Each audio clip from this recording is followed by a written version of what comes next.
that is the way he lived. That is what he leaves us.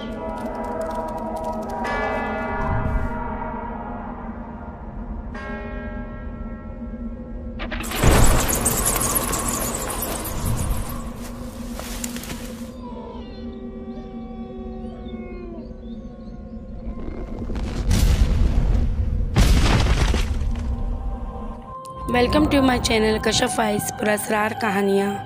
कहानी शुरू करने से पहले आप सबसे मेरी गुजारिश है, मेरे चैनल को सब्सक्राइब करें, बेल आइकन को क्लिक करें ताकि मेरी नई आने वाली वीडियोस का नोटिफिकेशन आपको मिल सके। शुक्रिया। चलते हैं कहानी की तरफ। संतोष, कम से कम तुमसे शादी करने के बाद मुझे ये सबक तो हासिल हो ही गया है कि किसी लिखारी से कभी शादी नहीं करनी चाहिए।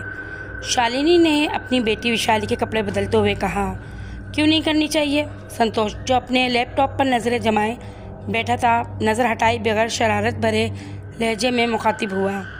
हम अच्छे खासे अपने घर की ज़िंदगी गुजार रहे थे और तुम हमें यहाँ सहारनपुर के इस अजीब गरीब से फार्म हाउस पर ले आए हो।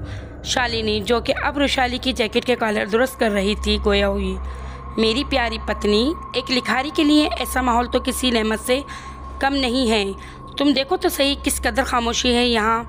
सुनसान बयाबान, कोई परेशान करने वाला नहीं।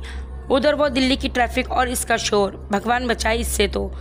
तुम देखना, मैं यहाँ कमाल की हॉरर स्टोरी लिखूँगा कि पढ़ने वालों की सांसें थम और रोंगटे खड़े हो जाएंगे। अगर हम दोनों माँ बेटियों को मज़ीद कुछ दिन इस वीराने में रहना पड़ गया तो हमारी सांसें थम जाएंगी। शालिनी, तुम्हें तो अपनी किस्मत पर रश करना चाहिए कि तुम्हारा बिया एक महान लिखारी से हुआ है।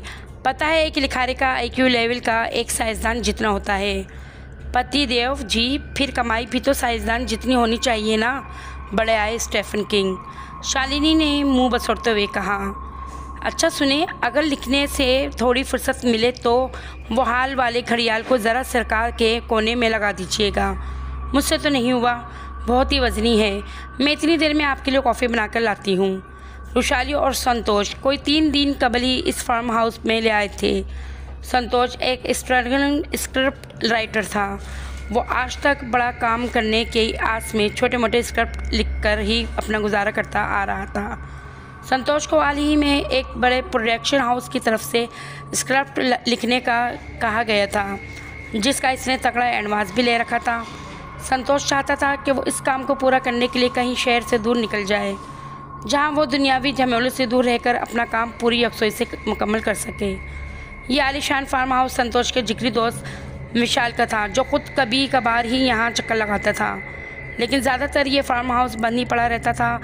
विशाल ने कई दफ़ा यहाँ निगरान और चौकीदार वगैरह भी रखने की कोशिश की थी, लेकिन सब के सब भाग निकले। सबका यही कहना था कि यहाँ किसी आत्मा का बसेरा है। जब विशाल ने इसे अपने फार्म हाउस की ऑफ़र की तो संतोष ने वो झट से कबूल कर ली थी। सालों से खौफनाक कहानियाँ लिख कर वो आत्मा और आत्माओं के नाम का वैसे ही आदी हो चुका था, इसलिए इसने इन अफवाहों की तरफ कोई ख़ास तवज्जो नहीं दी। अब संतोष, इसकी बीवी शालिनी और 5.5 साल बच्ची विशाली पिछले 3 रोज़ से इसी फार्म हाउस में रह रहे थे। अरे आप अभी भी नहीं उठे? विशाली ने मेज़ पर कॉफ़ी का कप रखते हुए कहा। अच्छा भाई, पहले हम आपका काम कर दें, वरना आप तो हमारी जान नहीं छोड़ेंगी। इस फार्म हाउस में जब से संतोष आया था, इसने ये महसूस किया था कि इस घर में जा बजा वॉल क्लॉक लगे हुए हैं, जिनमें बेशतर नहायत ही कीमती कदीम नज़र आ रहे थे। ऐसे ही एक बड़ा सा घड़ियाल हाल के बीचों बीच रखा गया था। इसकी लंबाई 6 फीट से ज़रा ही कम रही होगी। इसका पंडोलम भी काफ़ी लंबा चौड़ा किस्म का था। अरे ये क्या संतोष, मैंने तो कल इसकी तारीख और सन बदल दिया था, ये फिर से कैसे पीछे हो गई? ये तो 6 जून 1984 बता रहा है। ओहो भाई, ख़राबी होगी इसमें। तुम मेरे साथ इसे उठवाने में मदद करो, मुझे फिर लिखना भी है। घड़ियाल काफ़ी भारी होने की वजह से दोनों को काफ़ी मुशक्क़त से उठाकर इसे दूसरी तरफ करना पड़ा था। लो जी, आपका तो काम हो ही गया। ये बंदा नाचिज़ अब कॉफ़ी पी सकता है। संतोष ने बड़े अदब से सर झुकाते हुए कहा। चलिए इधर ही चलकर बैठते हैं, शालिनी ने आगे बढ़ते हुए कहा। इस दौरान विशाली बड़े गौर से घड़ियाल के हिलते हुए पंडोलम को देख रही थी। वैसे संतोष, क्या आपने महसूस किया है कि ये घर कुछ अजीब सा नहीं है? मैं जब से यहाँ आई हूँ एक पल चैन से नहीं सो सकी हूँ। और पिछली रात आपने गौर किया था, मेरी साइड टेबल वाला लैम्प खुद ब खुद मध्यम और तेज़ हुए जा रहा था। भाई नई जगह है, इस वजह से नींद नहीं आ रही होगी तुम्हें, संतोष ने काफ़ी का सिप लेते हुए कहा। और जहाँ तक लैम्प का सवाल है तो स्विच में स्पार्किंग या किसी किस्म की कोई ख़राबी की वजह से ऐसा कर रहा होगा। इसमें घबराने की क्या बात है। अभी वो दोनों ही ये बातें कर रहे थे कि बाहर से वैशाली की एक दिलखराश चीख सुनाई दी। संतोष और शालिनी दोनों ने बाहर का रुख किया। बेटा क्या हुआ? जबकि वैशाली मुसलसल घड़ियाल की तरफ रुक करके रोए जा रही थी। इसका एक हाथ घड़ियाल की तरफ उठा हुआ था। बेटा क्या हुआ? शालिनी ने इसे गले लगाते हुए इस्तेफसार से पूछा। वो इस घड़ी में जो अंकल हैं ना, उन्होंने मुझे मारा है, वैशाली ने मुसलसल रोते हुए कहा। जबकि शालिनी और संतोष हैरानगी से एक दूसरे की तरफ देख रहे थे। बेटा कौन सा अंकल? यहाँ तो कोई भी नहीं है हमारे सिवा, संतोष ने वैशाली को पुकारते हुए पूछा। क्या हुआ, इस घड़ी में रहते हैं? इसने पूछा। अच्छा चलो इधर आओ, हम अभी देख लेते हैं कि वो कहाँ से आए थे और वहाँ कोई है या नहीं।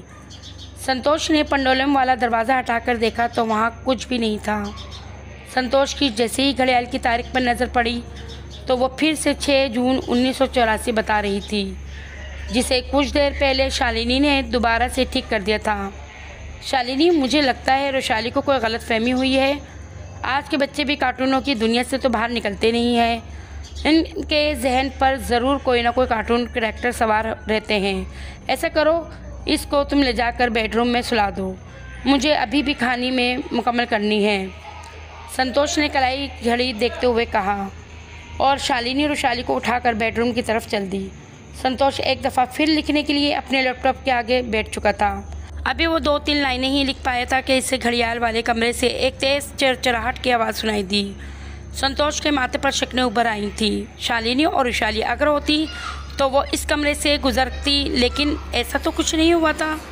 फिर इस सिमत कौन है? संतोष ने घड़ियाल वाले कमरे का रुख किया तो वो हैरत ज़दा रह गया। घड़ियाल की पंडोलम वाली खिड़की खुद ब खुद खुली हुई थी। ये देखकर संतोष भी एक झुरझुरी सी लेकर रह गया था। आखिर मामला क्या है? अभी वो इन सब पर गौर कर ही रहा था कि इसे शालिनी के कमरे से भयानक चीख सुनाई दी। संतोष जल्दी से इस तरफ भागा। शालिनी इंतहाई घबराई हुई थी। संतोष, यहाँ कोई है, यहाँ हमारे अलावा भी कोई है। मैं सच कह रही हूँ, मेरा विश्वास करें। इसकी लंबी सफ़ेद दाढ़ी है और लंबे लंबे सफ़ेद बाल थे और इसकी आंखें अंगारों की तरह दहक रही थी।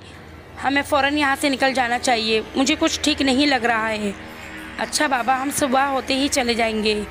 अब इतनी रात को कहाँ जाएंगे? अभी वो इन्हीं बातों में मसरूफ़ थे कि पास सोई हुई वैशाली अचानक फ़ज़ा में बुलंद होना शुरू हो गई थी।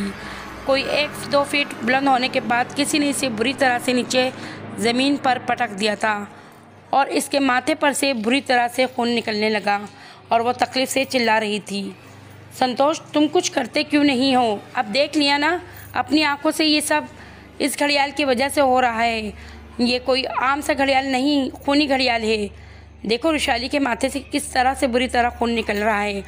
वो लंबी लंबी दाढ़ी वाला जो कोई भी है अब हमें नहीं छोड़ेगा। कौन हो तुम? सामने आओ और हमसे क्या चाहते हो?